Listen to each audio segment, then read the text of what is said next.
يا هلا وسهلا فيكم من جديد متابعينا، مستمرين معكم في صباح السعودية. وصلنا لفقرة أنا وطفلي اللي تكون طبعا كل أحد وأربعاء. فقرتنا اليوم تتكلم عن السعال عند الأطفال أثناء النوم وعلاجه. خلونا نتكلم تفاصيل أكثر عن الموضوع. جبنا ضيفتنا في الاستوديو استشارية حساسية ومناعة الدكتورة نجوى موسى. يسعد صباحك. الله يحييكم ويسعد صباحكم جميعا. حياك الله معنا. الله يحييكم. بالبداية دكتورة نجوى، يعني نبغى نتكلم عن السعال. هل هو له أنواع عند الأطفال؟ عند الأطفال السعال، أولا السعال تعريف السعال إنه هو عبارة عن ردة فعل دفاعية من الجهاز التنفسي للجسيمات الغريبة بتدخل الجهاز التنفسي عن طريق الهواء. إيش بصير عندنا في الجهاز التنفسي؟ خلايا، نهاية خلايا أعصاب وفيها مستقبلات، بحيث إنه لما يدخل جسم غريب الشعيرات الهوائية بتحركها، الشعيرات الهدبية بتحركها، فبالتالي ترسل رسالة للدماغ إنه في أجسام غريبة، في بلغم. فبقوم الدماغ بيساعد على تقلص العضلات في الصدر، فبصير عملية السعال المتكرر او السعال العادي، فبيتم عمليه طرد البلغم اللي موجود في الصدر. فالسعال طبعا هو زي ما قلت لك رده فعل دفاعيه للصدر. السعال عده انواع. الاطفال طبعا انواع السعال اللي عند الاطفال تختلف عن الكبار، لكن اكثرها طبعا الاطفال بتكون اكثر شيء من الجهاز التنفسي العلوي اكثر شيء. إيه، يكون في عندهم حساسيه في الموضوع اكثر من الكبار. في كمان اطفال عندهم حساسيه والكبار عندهم حساسيه، بس الاطفال انواع السعال عندهم زي مثلا السعال النباحي، السعال الديكي، السعال اللي المرافق للرشح او الزكام، السعال المرافق للحراره زي التهاب الصدر، التحسسي والالتهاب والربو. السعال النباحي بكون عاده الطفل يصاب، طبعا بكون مصدر مكانه الحنجره. الحنجره عاده هي اللي بيطلع منها الصوت، الصوت بيكون عادي لما يصير في اي انتفاخ او اي التهاب في الحبال الصوتيه بتغير الصوت. فبصير الطفل لما ينصاب ببعض الفيروسات انه الحنجره تتورم، الحبال الصوتيه تتغير، فبيؤدي لتغيير صوته، فبيصحى في اخر الليل يكح كحه غريبه لدرجه انه اهله يخافوا كثير من صوت الكحه. فبنسميه احنا السعال النباحي. السعال الديكي بسببه بكتيريا، فبكون الطفل السعال عنده مشبه صوت الديك، يكح يكح يكح بعدين يسحب لك شهيق نفس صوت الديك، فبكون سبب بكتيريا طبعا جدا خطير، خاصه في الاطفال اللي ما ياخذون التطعيمات حقتهم بانتظام، واللي اكثر شيء الاطفال اللي ما رضعوا من صدر امهم، ما رضعوا الحليب الطبيعي. عندك ايوه لانه حليب الام كثير بيساعد على الحمايه من امراض كثير اول سنتين سبحان الله. عندك السعال اللي مرافق للرشح، الزكام العادي لما الطفل انفه ينزل ويسخن ويكح بصير بعض الافرازات تنزل لورا، فبصير تنزل عن طريق تعمل لك تهيج للجهاز التنفسي، فبصير الطفل يكح. السعال المرافق للحراره زي التهاب الرئه، مثل الاطفال بصير عندهم التهاب رئوي شديد بسبب انه اخذ عدوى من اي احد، فبتصير عنده سعال، بكون عاده سعال بلغمي او ما هو يعني السعال فيه بعض الافرازات. السعال التحسسي او الربو بكون سعال جاف بسبب انه يا اما وراثه عندهم حساسيه في العائله، او انه تحسس من الدخان، الاهل اللي بدخنوا، الغبار، الاشياء، العطور خاصه. يعني يكون وقتي. يكون في نوع تحسسي. السعال التحسسي لا مزمن عاده، بسبب الازمه الربو بكون مزمن. في عندك برافو، في عندك اصلا ممكن نصنف احنا السعال، انواع السعال على انه حاد وقتي او انه مزمن. الحاد بيكون اقل من اسبوعين والمزمن بيكون اكثر من اسبوعين او 3 اسابيع، فكل واحده لها اسباب. جميل. طيب من خلال كلامك عن انواع السعال دكتوره نجوى، يمكن اخطر نوع اللي هو السعال الديكي. صحيح. طيب هل في فئه معينه من الاطفال يصابون فيه دون عن باقي الاطفال؟ صحيح، اكثر شيء اطفال اقل من سنه بتكون مناعتهم لسه ما تطورت خلاص، فعاده احنا التطعيمات بنعطيها في اول شهرين وثاني شهرين او 4 شهور 6 شهور وقايه من السعال الديكي، لانه في الفتره هذه بيكون جدا خطير. الاطفال عندهم الشعب الهوائيه غير عنا احنا الكبار، اضيق. فاي تورم فيها اي احتقان بتسكر، فاهم علي كيف؟ فبكون عرضه لنقص اكسجين وبتعبوا اكثر من الكبار، عشان كده بكون اخطر السعال عندهم امراض الكحه من الكبار. طيب بالنسبه للام دكتوره، كيف تشخص السعال عند طفلها قبل ما تروح فيه للدكتور؟ طبعا السعال بدها تعرف اذا كان سعال خفيف ولا حاجه خطيره، يعني مثلا لو كان السعال نباحي او السعال الديكي ما تنتظر، تروح على طول على المستشفى، ما فيها تفكير ولا تشخص ولا تعمل اي شيء. لكن لو كان زكام بسيط، ارتفاع حراره بسيطه، سيلان في الانف، كحه عاديه، ممكن تعتبر انها حاجه زكام عادي واضح، ممكن تعطي اشياء بسيطه في البيت، بس ما تستعمل ادويه السعال الا باستشاره الطبيب، لانه مشكله ادويه السعال في منها بتثبط السعال، واحنا السعال مفيد، ربنا خلق السعال عشان نطرد الاشياء الغريبه.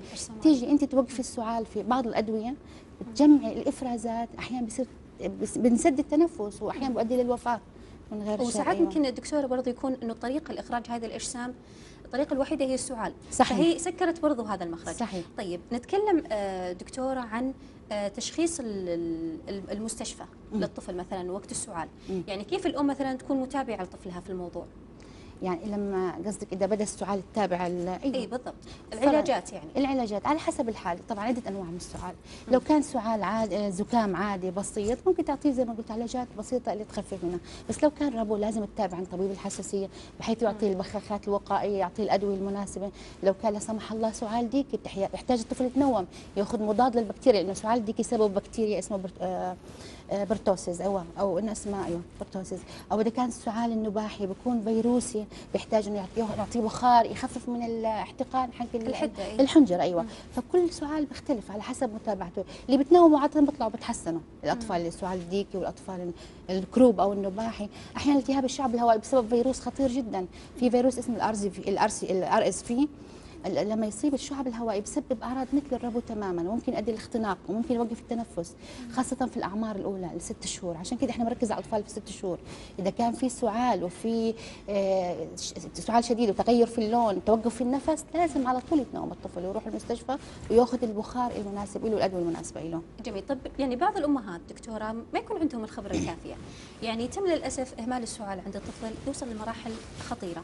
نتكلم عن السعال بمختلف انواعه، هل له مضاعفات خطيره يعني تهدد حياه الطفل؟ طبعا اذا كان مثلا في انواع من السعال اسمه سعال فجائي، انا ما نسيت اذكره. ايش يصير؟ ان الطفل جالس ياكل مكسرات، خلاص ضحك فجاه، جزء من المكسرات اثناء الضحكه شهقها دخلت في الجهاز في الرئه. هذا الطفل ممكن يكون قطعه صغيره ما تبين اول، يصير يكح الاهل يفكروا كحه عاديه، بس بعد فتره بتحول لدمل، بتحول لصديد، بصير الطفل يسخن كثير، ترتفع حرارته، بيحتاج انه يتنوم، بيحتاج احيانا انه نشيل الدمل كمان بعمليه جراحيه. يعني هذه ابسط حاجه اقول لك لو كانت بسيطه صغيره. احيانا الطفل يشرق بيلعب مكعبات بسيطه، فجاه تسمع الام ابنها بكح.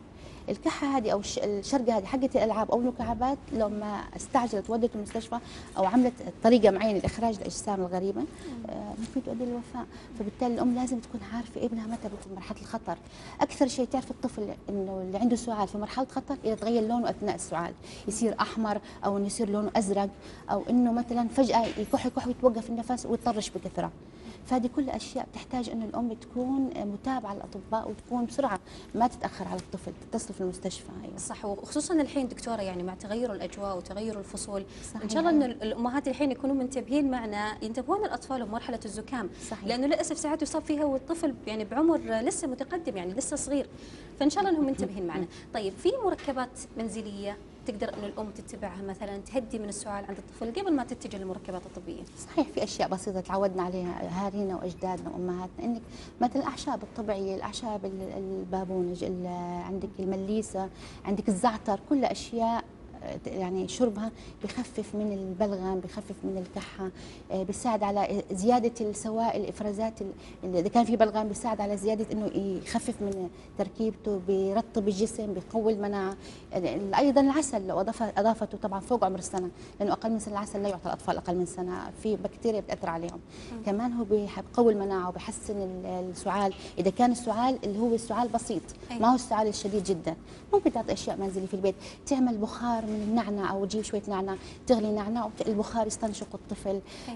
عندك اللهم صل على محمد اشياء كثير انها تبعد الطفل عن الاشياء اللي بتسبب له بتزود الكحه، زي تسكر الشبابيك لو كان في غبار. بالمقابل أيوة. الدكتوره أيوة. ما نبغى انه نفتح الباب على مصراعي. أيوة. مثل ما يقولون انه الامهات ساعات صحيح. مثلا للاسف تستخدم بعض الاعشاب او بعض المركبات تكون خطيره على الطفل، فلازم صحيح. انه تتبع مثلا مرجع طبي معين هو اللي يفيدها بالموضوع. صحيح. قبل ما اختم معك، في اجراءات وقائيه لازم كذا نوضحها للمشاهدين عن موضوع السعال.